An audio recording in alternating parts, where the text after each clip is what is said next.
নমস্কার বন্ধুরা, শিল্পীর লাইফস্টাইলে তোমাদের সবাইকে স্বাগত। আজ আমি করব তেলকই।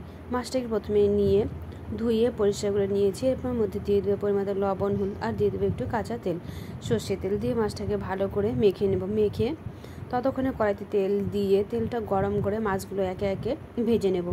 আর মাছটা একটু হালকা আঁচেই ভেজে নেব, আর একটু লাল লাল করে ভেজে নেব। ভাজা হয়ে গিয়েছে, এবার ভাজাটা আমি নামিয়ে নেব। আর এই তেলকইটা করতে কিন্তু বেশ অতটাও সময় লাগে না, আর খেতেও কিন্তু বেশ ভালো লাগে। আর গরম ভাতে তেলকইটা হলে আর কোনো সবজিই লাগবে না। এর মধ্যে তেলকই করতে যে মশলাটা লাগছে, পেঁয়াজ, রসুন, টমেটো কুচি, আদা, আর দিয়ে দেবো কাঁচা লঙ্কা, শুকনো লঙ্কা আর গোটা জিরে দিয়ে এরপর আমি শিলনোড়াতেই বেটে নেব। তো বাটা হয়ে গিয়েছে। এরপর ওই একই তেলের মধ্যে আরেকটু তেল দিয়ে দেবো গোটা জিরে ফোড়ন দিয়ে যে মশলাটা বেটে রেখেছিলাম সেই মশলাটা দিয়ে দেবো।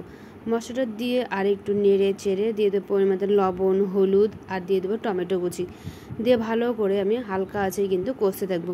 আর দেখেই কিন্তু বোঝা যাচ্ছে যে মশলা থেকে তেল ছেড়ে দিয়েছে, তখনই বুঝতে হবে যে মশলাটা পরিমাণ মতো কষানো হয়ে গিয়েছে। এরপর পরিমাণ মতো জল দিয়ে আর একটু জলটাকে ফুটিয়ে আস্তে আস্তে মাছগুলোকে ছেড়ে দেব।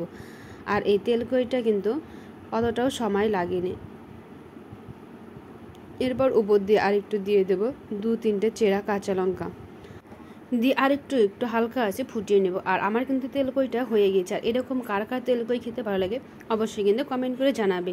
আর যদি ভালো লেগে থাকে তাহলে অবশ্যই বাড়িতে ট্রাই করো।